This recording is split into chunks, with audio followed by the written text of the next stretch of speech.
And from South Africa at 8:11 a.m. South African time, we cross over to Belfast in Ireland, and we're going to be talking with Declan Kearney. He is the national chairperson of Ireland's Sinn Féin, and he's going to talk to us about the situation in Palestine. And I guess the big question, obviously, is the occupation of Palestine is not intractable.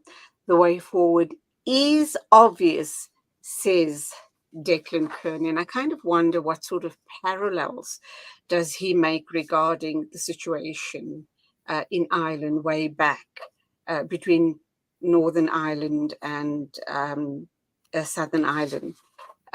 Let's look at the situation. When I saw this article, I must say, Declan, I kind of reached a point, and I hope that I'm hopelessly wrong, in this instance. The genocide seems absolutely ruthless and absolutely ongoing, and it seems as if Western voices are silent on this genocide. The carnage just continues absolutely unabated. And then when you hear the type of comments made by Donald Trump, if he should win the upcoming American elections, one is absolutely terrified about what the situation in Palestine is going to look like, and of course, the rest of the global South. A very good morning to you. Welcome to the program. Assalamu alaikum, Julie. Good morning. Wa alaikum salam. Wa alaikum salam. Lovely to talk with you. Thank you for your time. Yes, the international community has been too silent, and we, in approximately 5 weeks' time, will arrive at the anniversary of the commencement of this genocidal war against the people of Gaza. And at the same time, in the last 2 weeks, we have seen an intense pogrom being carried out against the Palestinian people of the West Bank. And arguably, we are watching the gradual extension of the genocidal war in Gaza to the West Bank itself. That said, whilst the international community has been far too silent, the courageous moral action of South Africa, I believe, has served as a catalyst for changing the general mindset of the Western governments as it would have been 12 months ago. And alongside South Africa's courageous action at the International Court of Justice, and the decision by Ireland, Norway, and Spain in recent times to recognize the state of Palestine. And alongside that, the mobilization of democratic popular opinion across the globe, particularly in the global north. All of that, I believe, has had an impact upon the position of the European Union, and indeed also within the United States of America, where once we were being told there was a monolithic position of absolute and unconditional support for the genocidal war and the position being taken by Netanyahu's fanatical regime.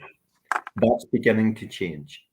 And whilst it may not be changing at the speed and with the intensity that we would wish, it is no longer correct to say that there is a monolithic position within the United States. And certainly there is not a monolithic position in support of Netanyahu within the European Union. And these developments have opened up opportunities, I believe, for us to work much more intensively within the international arena to ensure that much more correct, progressive, democratic and humanitarian positions are taken by those powers which to date have given Netanyahu the cover that he has needed to persist with the imposition of this genocide against the people of Palestine. Declan, the horrors that we've been subjected to on social media and our TV screens of this genocide playing out, you kind of wonder where's the humanity of people the world over. There are a few very sensible voices like yourself that believe that the way forward is obvious and that the occupation of Palestine is not intractable. When I see all of the horrors playing out, I must say that I'm not very optimistic. And I kind of wonder, when will the madness end? We also know that the neighbors, the Arab and Muslim neighbors of the Palestinian people, seem to be paralyzed regarding this current situation. And one of the reasons could well be their bilateral agreements with other Western countries, and those would obviously be damaged in the process should they assist Palestine. And of course, there's also the issue around possible geopolitical instability and a war breaking out in that part of the world. And we do know that the repercussions will be absolutely far reaching globally. And as much as we kind of accuse and really denigrate those neighbors of Palestine, there is the flip side to the situation where one needs to understand that perhaps they're being cautious. They're being cautious because they don't want a war to break out in that region.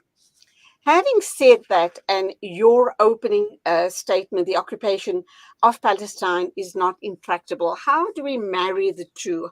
How do we kind of almost say to ourselves the madness and the inhumane attacks on Palestinian, very especially the children, the innocent children, where it seems that the occupiers are wanting to wipe out an entire generation? Because if all of the children or most of the children are killed, there isn't going to be a Palestine population going forward.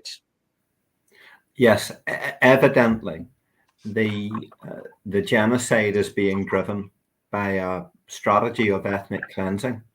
And when you look at what has been happening in Gaza itself, in the space of the last 11 months, we have seen entire family networks being wiped out. It is an absolute moral scandal that we are still witnessing these kind of actions 11 months after this war began in the aftermath of the 7th of October. And it is heartbreaking.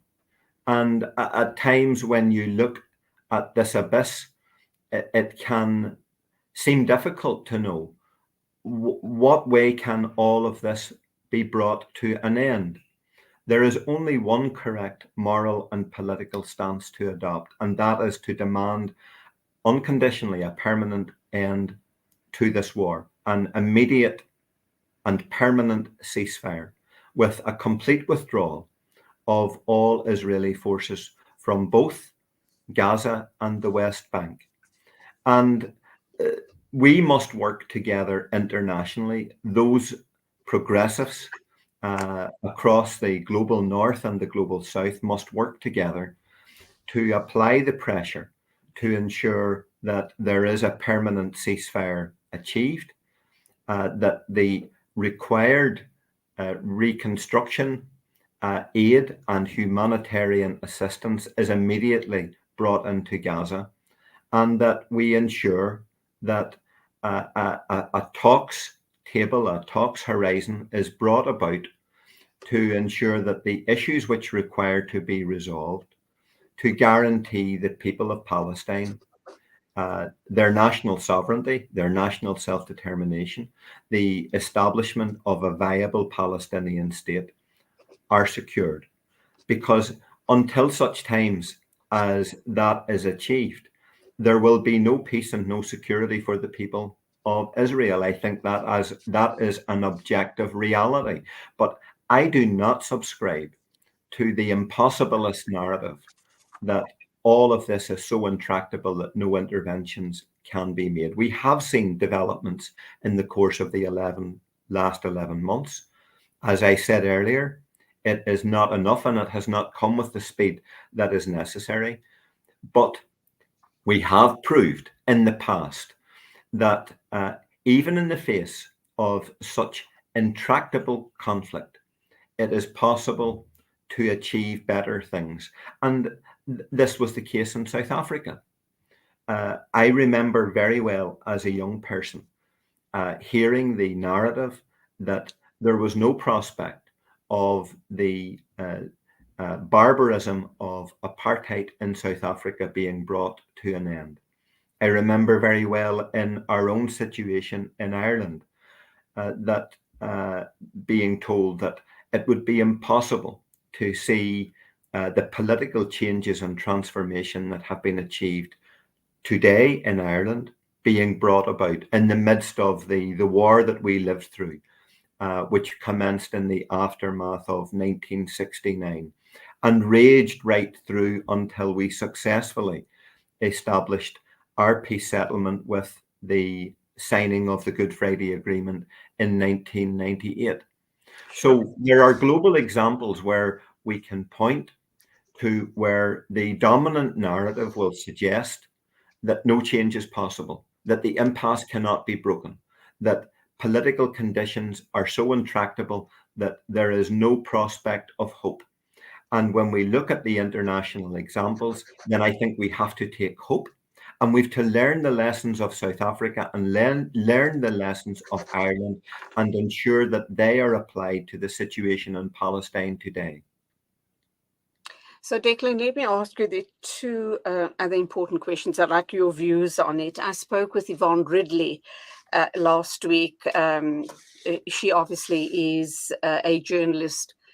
She covers news for and articles for the Mid East Monitor. So she's based in Scotland. You obviously are familiar with her and the type of work she does.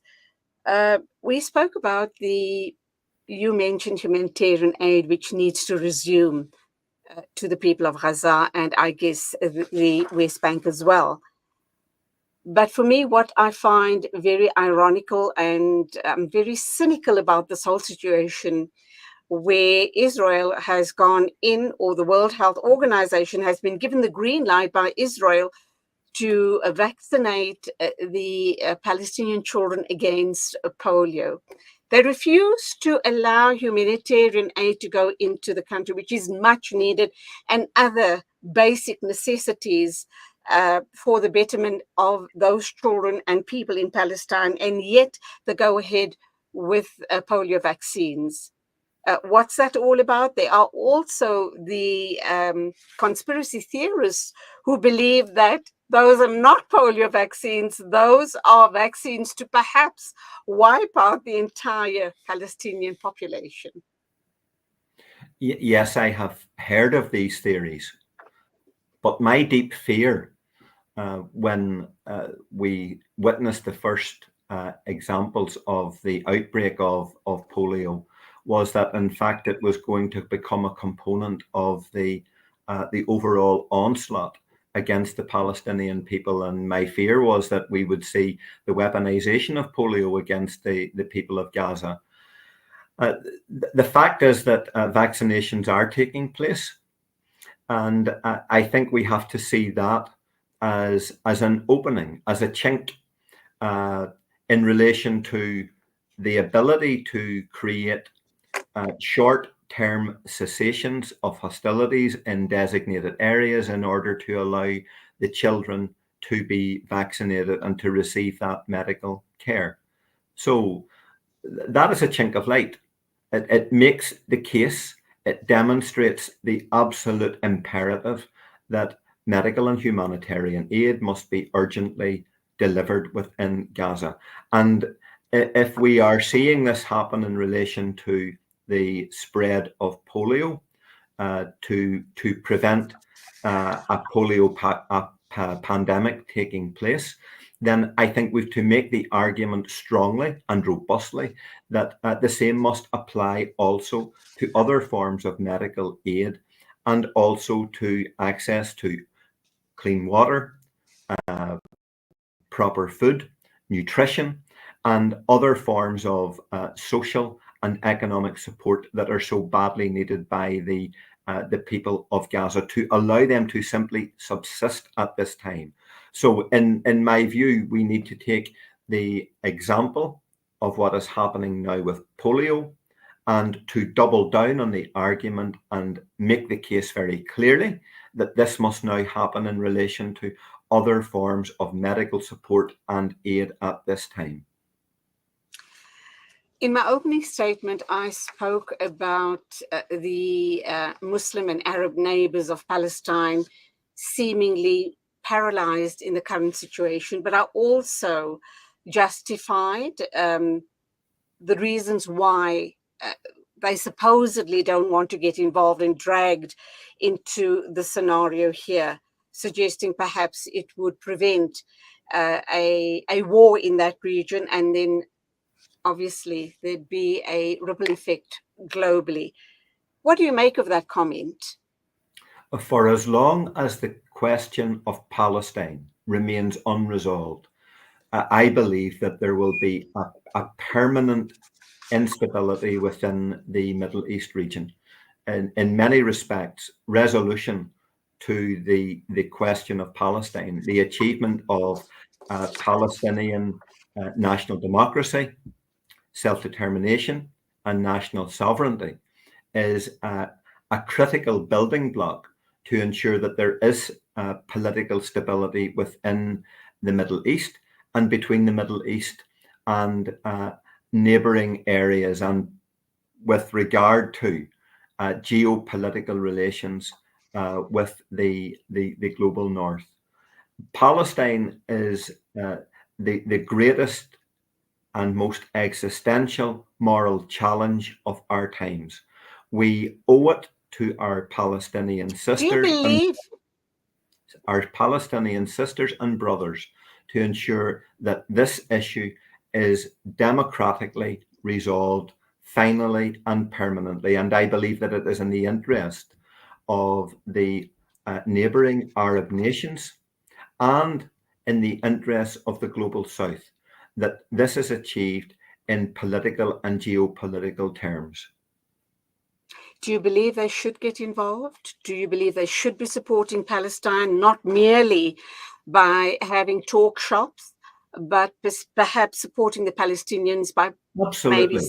Absolutely. No one within the international community, regardless to whether they are within the global south or the global north, and particularly those who are within the Arab nations bordering on Palestine, no one has the right to be a bystander and continue to observe what is happening in Palestine and fail or refuse to act.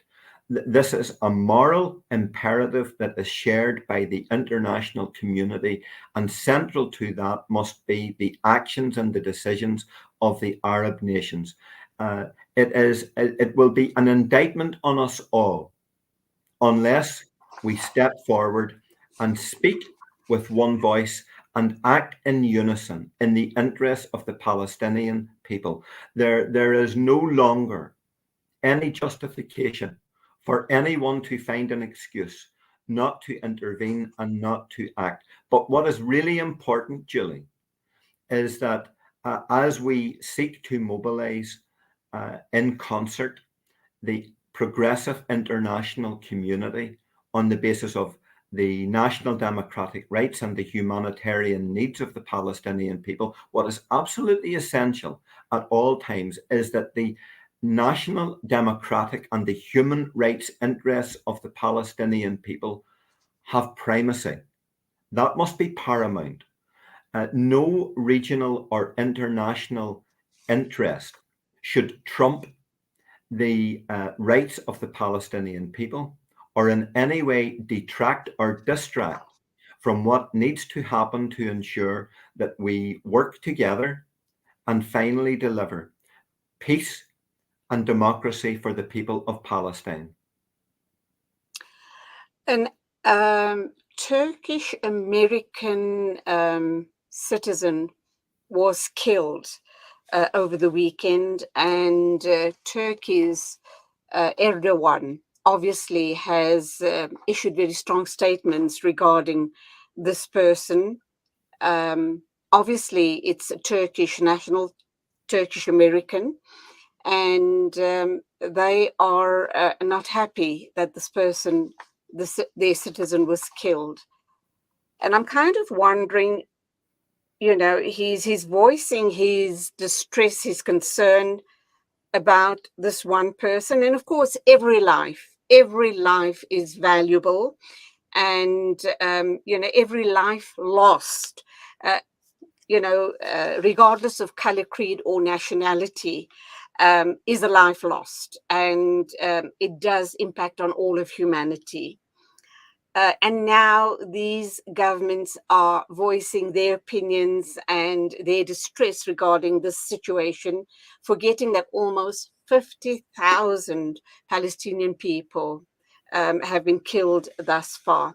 Do you believe, even though I have played devil's advocate and put a question to you earlier on regarding the paralysis of Arab and Muslim neighbors of the Palestinian people, what more can they do without getting dragged into a Mid-Eastern war? Because I think by all counts, everybody wants to avoid that situation. I don't buy the idea that through increased intervention by other important global forces, that it follows that they will be dragged into some kind of an international or a regional military conflagration. I don't accept that that is the case. What we need to ensure all international partners do is to act on the basis of international law and ensure that international law is for once and finally both implemented and enforced.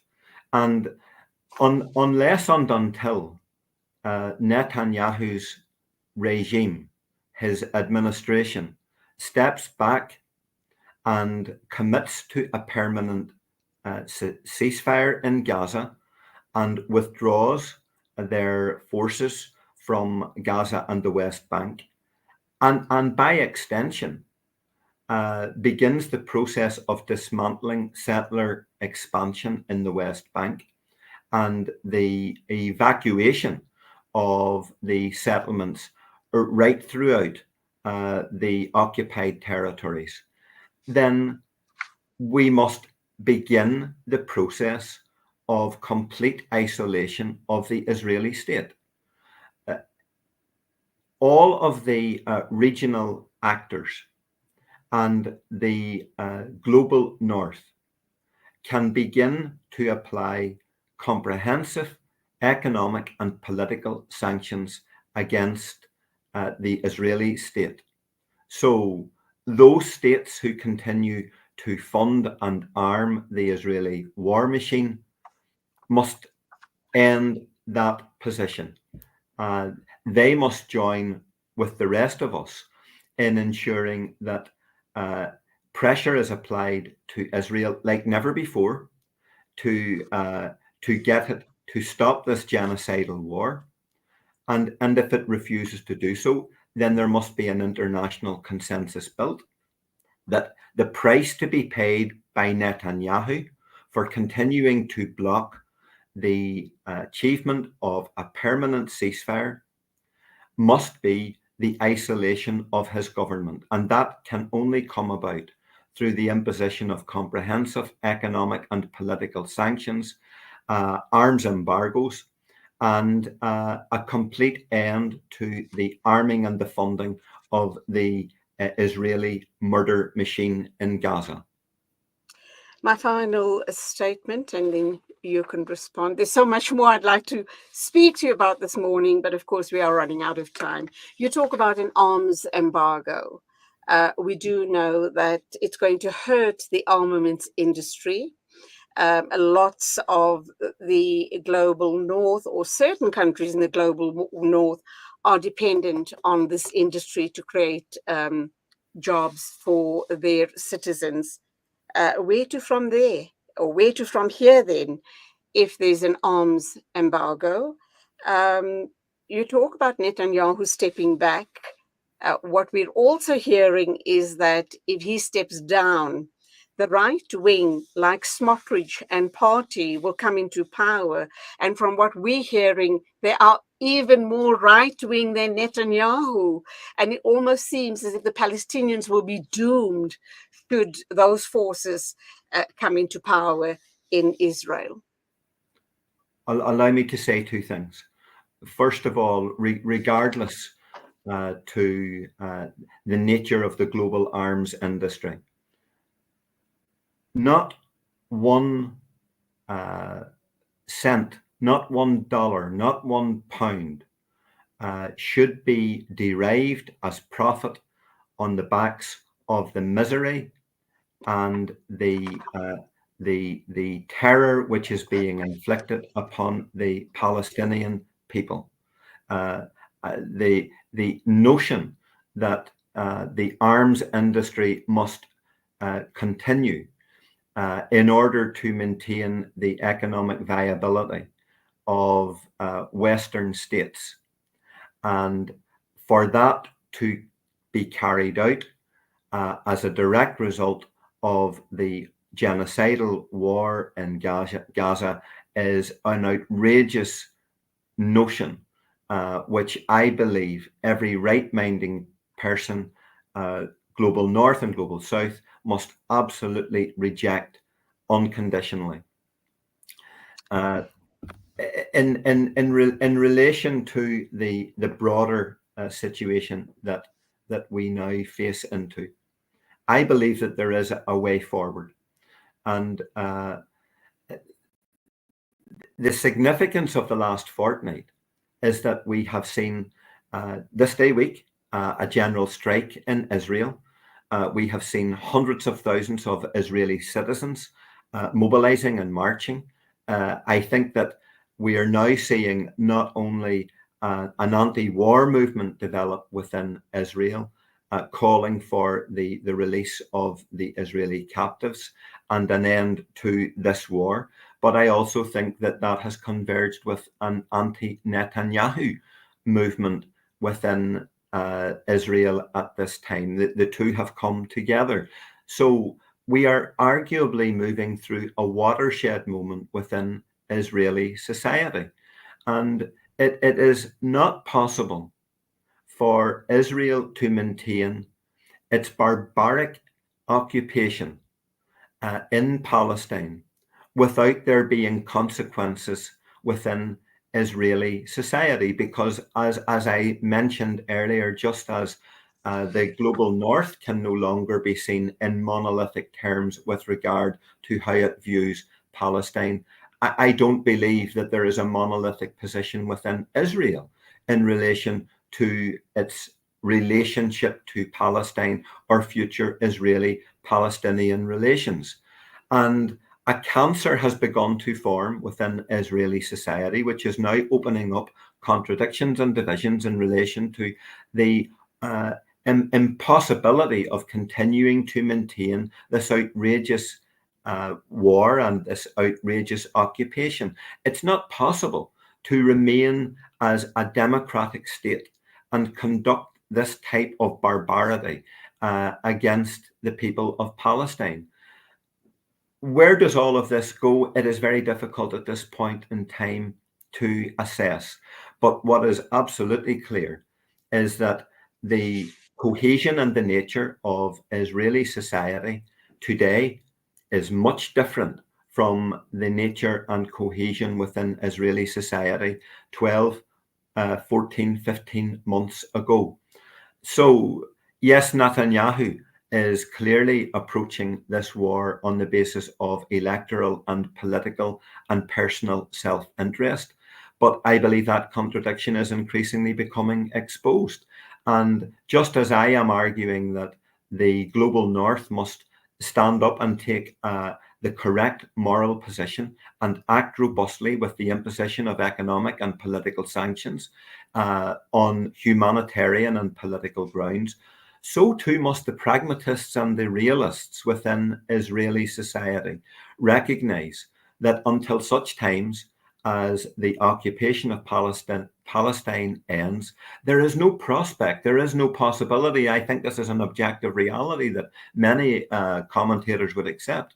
There is no possibility that there will ever be stability for the Israeli state.